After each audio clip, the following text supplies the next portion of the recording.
छत्तीसगढ़ में जो हम काम कर रहे हैं गरीबों के लिए, आदिवासियों के लिए, किसानों के लिए, मजदूरों के लिए, उसके बारे में मैं थोड़ा सा कहना चाहता हूं। आज हमने किसानों को पैसा दिया और हमारी जो सरकार है वो एक प्रकार से गरीबों की रक्षा करने वाली सरकार, और हम ये इसलिए करते हैं क्योंकि हम समझते हैं कि हिंदुस्तान को चलाने वाले लोग, हिंदुस्तान को आगे ले जाने वाले लोग हमारे किसान हैं, मजदूर हैं, छोटे दुकानदार हैं, बेरोजगार युवा हैं। तो छत्तीसगढ़ इस मामले में जो पायनियरिंग काम कर रहा है, चाहे वो योजनाओं के थ्रू हो, चाहे वो डायरेक्ट किसानों को पैसा देने की बात हो, चाहे वो आदिवासियों की मदद करने की बात हो, वो एक प्रकार से पायनियरिंग काम कर रहा है। तो मैं इसके लिए कांग्रेस पार्टी के सब लोगों, मंत्रियों को, चीफ मिनिस्टर को, हमारे सब कार्यकर्ताओं को धन्यवाद करना चाहता हूं। अब थोड़ा सा मैं आपको नेशनल लेवल की बात करना चाहता हूं। आपको दिख रहा है कि देश में काफी लोगों को पिछले सालों में बहुत नुकसान हुआ है। कोरोना से पहले भी जो हमारे गरीब लोग हैं, कमजोर लोग हैं, उन पर एक के बाद एक सरकार आक्रमण कर रही है। हिंदुस्तान की अर्थव्यवस्था समझनी है तो ये बात समझनी होगी कि हिंदुस्तान में दो अर्थव्यवस्थाएं हैं।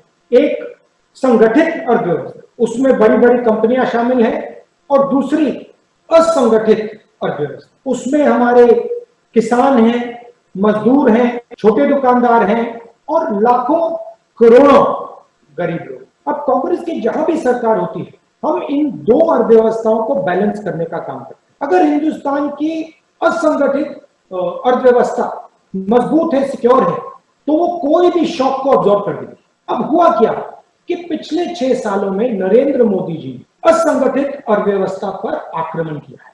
क्यों किया है? इस असंगठित अर्थव्यवस्था में पैसा है और नरेंद्र मोदी जी उस पैसे को बिग बिजनेस के हवाले करना चाहते हैं। कैसे आक्रमण किया मैं आपको बता देता हूं।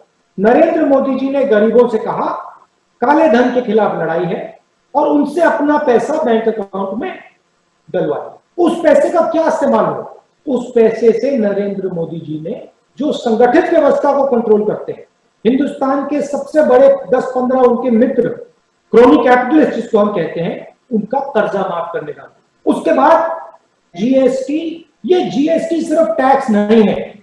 आप कहोगे कैसे? मैं बताता हूं। जीएसटी में अलग अलग टैक्स लगा है, 4-5 अलग अलग टैक्स। ये 4-5 अलग अलग टैक्स क्यों है?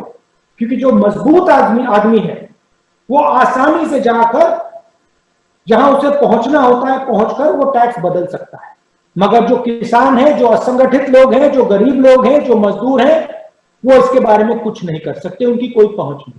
तो ये जीएसटी भी जो हमारे प्रोडक्टिव स्टेट्स हैं, छत्तीसगढ़ जैसे, उनको चोट मारने का तरीका है और गरीबों से पैसे छीनकर उन्हीं 15-20 सबसे अमीर लोगों को पैसे देने का तरीका।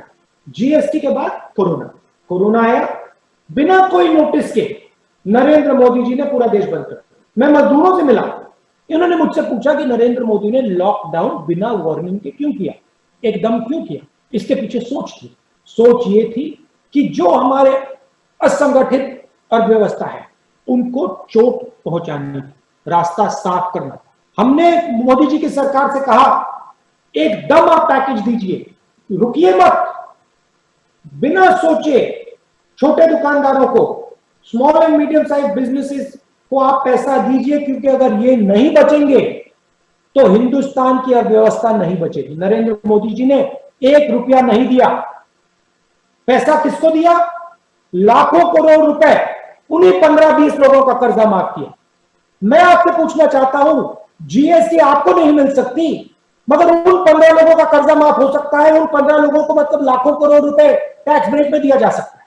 आपने क्या गलती की है? छत्तीसगढ़ प्रदेश ने क्या गलती की है? छत्तीसगढ़ के किसानों ने, मजदूरों ने क्या गलती की है कि जो आपका हक है आपको नहीं मिल सकता मगर उनके जेब में जा सकता है? और इसका नतीजा आएगा। एक बात समझनी होगी, 90% रोजगार असंगठित अर्थव्यवस्था हिंदुस्तान को देती है। ये लोग कौन है? ये छोटे बिजनेस वाले हैं, मिडिल साइज बिजनेस वाले हैं, किसान हैं। अब इस सिस्टम को नरेंद्र मोदी ने नष्ट कर दिया, खत्म कर दिया। आप देखना, जैसे ये मॉनिटरिंग उतरेगा, एक के बाद एक, एक के बाद एक, एक के बाद एक कंपनियां गिरेंगी, स्मॉल और मीडियम बिजनेस वाले सब खत्म हो जाएंगे। और आप जानते हो वो तो हो रहे हैं, आज भी हो रहे हैं। तो फिर हिंदुस्तान में क्या होगा? ये देश रोजगार नहीं दे पाएगा। ये देश अपने युवाओं को आने वाले समय में रोजगार नहीं दे पाएगा। और ये अब दिखने को मिले।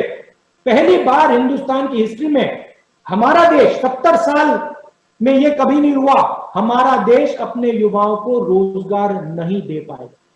और आप मेरी बात अभी मत मानो, कौन नहीं राहुल गलत बोल रहा है, जैसे कोरोना के समय कहा था नहीं राहुल गलत बोल रहा है, मैंने कहा था जबरदस्त नुकसान होने वाला है, मीडिया वालों ने मेरा मजाक उड़ाया। बात मत मानो, 6-7 महीने रुक जाओ, आपको दिख जाएगा कि ये देश अपने युवाओं को रोजगार नहीं दे पाएगा। क्यों? क्योंकि रोजगार देने वाले जो लोग हैं, स्मॉल और मीडियम बिजनेस वाले, किसान, ये रोजगार नहीं दे पाएंगे क्योंकि यही बर्बाद है। तो अब सबसे बड़ा सवाल उठता है, हमारी जिम्मेदारी क्या है? छत्तीसगढ़ में हमारी जिम्मेदारी क्या है?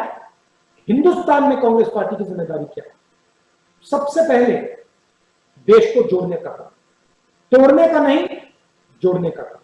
और फिर जो हमारे गरीब लोग हैं, चाहे वो किसान हो, मजदूर हो, स्मॉल एंड मीडियम बिजनेस वाले हो, दुकानदार हो, उनकी आवाज उठाने का काम।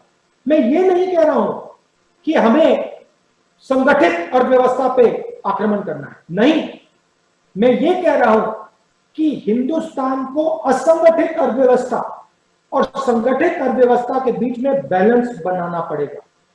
अगर यह बैलेंस टूट गया, इस देश को बहुत बुरा नुकसान होने वाला है। और नरेंद्र मोदी जी ने इस बैलेंस को तोड़ दिया है। तो हमारा काम इस बैलेंस को फिर से बनाने का है। एक तरफ असंगठित लोगों की मदद करने का है, उसमें मनरेगा शामिल है, भोजन का अधिकार, किसान को पैसा देने की योजना है, ये सब है। और दूसरी तरफ जिसको हम डेवलपमेंट कहते हैं, विकास कहते हैं, इन दोनों को बैलेंस करने की जरूरत है। ये हमारी जिम्मेदारी।